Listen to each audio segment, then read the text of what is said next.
இருந்து, அஸ்ஸாமிலிருந்து, seven sister என்று சொல்லக்கூடிய வடகிழக்கு மாநிலங்களிலிருந்து, ராஜஸ்தானிலிருந்து, அஜ்மீரிலிருந்து, காஷ்மீரிலிருந்து, பஞ்சாபிலிருந்து, மத்திய இந்தியாவிலிருந்து இப்படி 130 இளைஞர்கள் ஒன்றிணைந்து ராமேஸ்வரம் வந்திருந்தார்கள். வந்திருந்த அந்த இளைஞர்கள் என்னை பார்த்தாங்க. நான் அப்போது பாஜக மாவட்ட தலைவர்.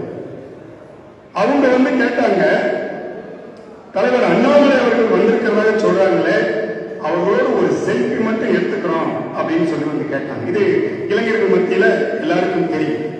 நான் அதை பெருசா பொருட்படுத்த இல்லை, அவர்கள் ரொம்ப பிஸியா இருக்கிறாங்க, நான் அவாய்ட் பண்ணேன்.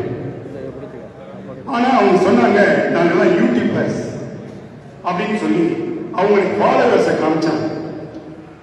ஒவ்வொருத்தரும் பாத்தீங்கன்னா 30 லட்சம், 35 லட்சம், 40 லட்சம், 3 கோடி பேர் உள்ள மக்கள், சப்ஸ்கிரைபர் உள்ள யூடியூபர்ஸ் எல்லாம் அதுல இருக்காங்க. 3 கோடி பேர். எனக்கு ஆச்சரியம். 3 கோடி பேர் சப்ஸ்கிரைபர் வச்சிருக்கிற யூடியூபர் அண்ணாமலை அண்ணனோட செல்ஃபி எடுப்பதற்கு மணிப்பூரை சேர்ந்த இளைஞன் ஆசைப்படுறா அப்படின்னா, அகில இந்திய அளவில் இளைஞர்களின், ஜென்சி இளைஞர்களின் அன்பை பெற்ற ஒரே ஒப்பற்ற தலைவன் அண்ணன் அண்ணாமலை அவர்கள்.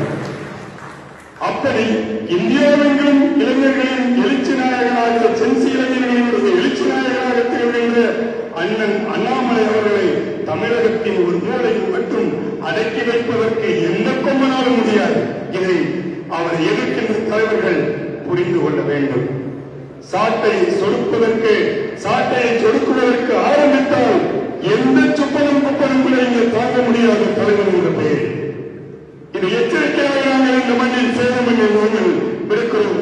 எங்கள் தலைவரை எதிர்ப்புவதற்கு யாரும் தோற்பட்டாலும் சரி, அவர்கள் ஒரு நொடி பொழுதுக்கு கூட, கனப்பொழுதுக்கு கூட அவரது சீற்றத்துக்கு முன்னால் தாங்க முடியாத ஒரு சாதாரண புள்ளுரிமைகள் எல்லாம் கூட இன்று அவரை விமர்சிப்பதற்கு நெஞ்சு அழுத்தம் வந்திருக்கிறது என்றால், அந்த நெஞ்சு அழுத்தத்தை யார் கொடுத்தது?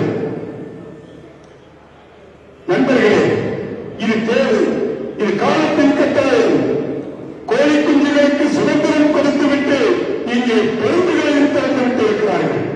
எப்படி கிடைக்கிறது வாழ்க்கை ரோட்டோரமாய்? ஏன் வாழ்க்கை ரோட்டோரமாய் கிடக்கிறது? கோழி குஞ்சுகளுக்கு சுதந்திரத்தையும் கொடுத்துவிட்டு இங்கே பருந்துகளையும் திறந்துவிட்டால் கோழி குஞ்சுகள் கிடைத்த சுதந்திரத்தால் என்ன பயன் இருக்கிறது? அந்த கொடுமையை தமிழகம் அனுபவித்துக் கொண்டிருக்கிறது.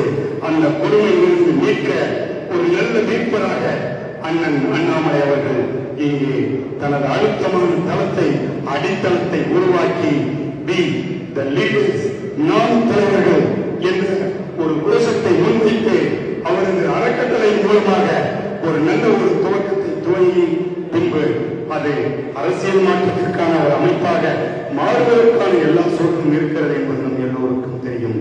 நாம் தலைவர்கள், நான் தலைவர் அல்ல, அண்ணன் தலைவர் அல்ல,